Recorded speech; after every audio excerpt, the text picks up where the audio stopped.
graduation rates. Okay, some stats, history of accomplishments. St. Gregory is very proud of its history. I throw lots of different things at you. I pulled out a few. Writing is something I just said was so important. Our students in the writing skills section, that new third section of the SAT, achieved 30 percentile points.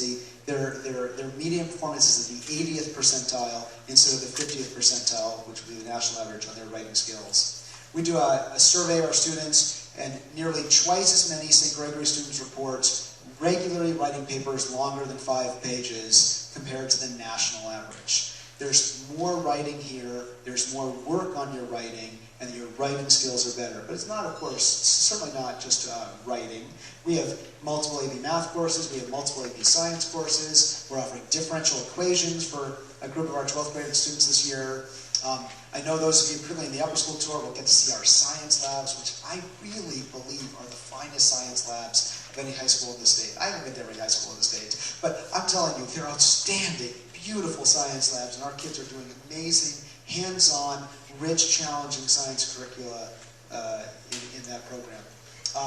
Little stat for you, this just got this news a week or two ago. One of our 12th grade students was named the #1 AP and GPA scholar in the state of Arizona. This is an award given by the College Board of the Siemens Corporation. They choose one boy and one girl, so she's the #1 girl AP scholar in the States, and the state of Arizona for her record. And she's been a St. Gregory student since 6th grade. This is that program that prepares for that kind of excellence. Athletic excellence, I was just talking about our outstanding terrific basketball games last night. We were recently just named the Greater Tucson Small School Sports Program of the Decade for our 8 state titles. This school, I don't have all the explanations for it, but it's an outstanding record of athletic accomplishments for our students. And it's not, and this is a big difference I want to point out, it's not just 5 or 10% of our students who are performing and excelling in athletics. It's 70 or 80% of our students participating in interscholastic athletics. The research is clear. Interscholastic athletics develops discipline, develops a commitment to excellence, develops a camaraderie that will prepare you for great things in your future. The arts, you've been seeing a slideshow of some of the wonderful arts programs that happen here. The school has long been celebratory of the arts.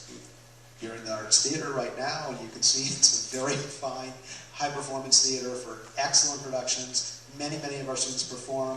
Many of our students perform in band and orchestra. They do theatrical programs. We staged West Side Story here last spring. We will stage a more contemporary, hard-hitting musical this spring that I'll tell you the title of if you ask me afterwards. And because we're doing excellence in contemporary, great theater and arts. And it's not just about athletics and arts, it's about a whole child program. It's about giving the students a sense of emotional development, emotional goodwill, social development. We have incredible leadership programs. Some of our 12th grade peer leaders are here who work all year long. They're selected in 11th grade.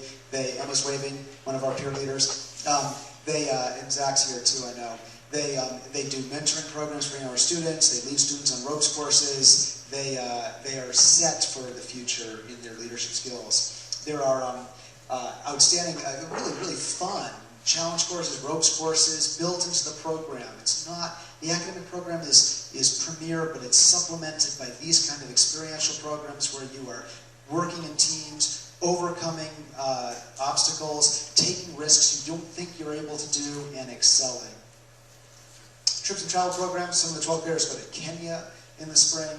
Our students go out to Mount Lemmon to do rock climbing. They have a social experience that gives them that sense of connection to their teachers, to each other, that is so important for us. There are schools out there that have excellent but narrow academic programs. They are excellent in their academic program, but they aren't so committed to balancing that and reconciling that with a whole child program that gives our kids a happy development of the other sides of their being.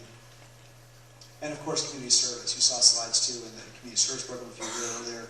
And our students have a community service graduation, they go and do programs together, and that's a very important part of what happens here.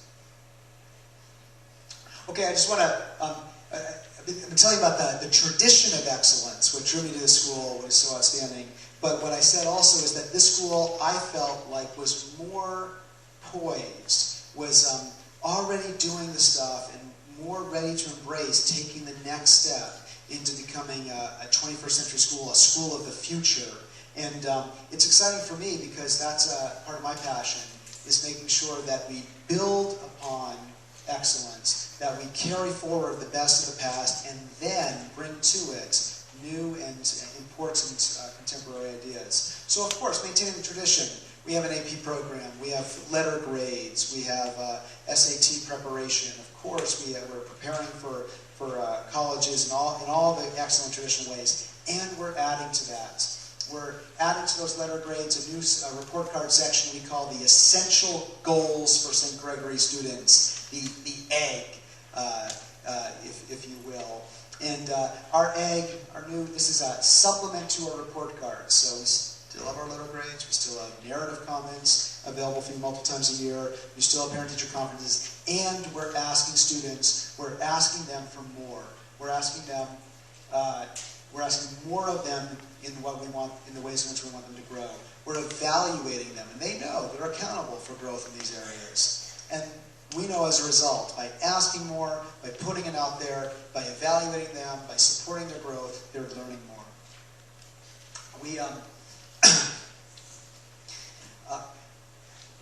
We're not a test-centric school. We don't teach to the test. We aren't bound by NCLB or some of the heavy-handed, high-stakes testing that I think is, in some places, in some ways, terribly warping parts of public school education, that are eliminating the arts, that are eliminating recess programs, that are eliminating social and emotional developments because they're just test-driven. We know that it's so important for students to learn many, many, many more facets than the narrow areas tested by standardized testing. And yet, we also are making sure that we are collecting the data and holding ourselves accountable and using contemporary tools to track our progress. So in addition to some of the testing we do, we have new programs. The HESI is a way to survey, study, and reflect, and then improve the ways in which our students are engaged in their learning. I cited you a stat from the first administration of the HESI. About twice as many of our students reported writing papers of 5 pages or more in length regularly. But we have a lot of data coming from HESI about how our students perform. We are the only school in Tucson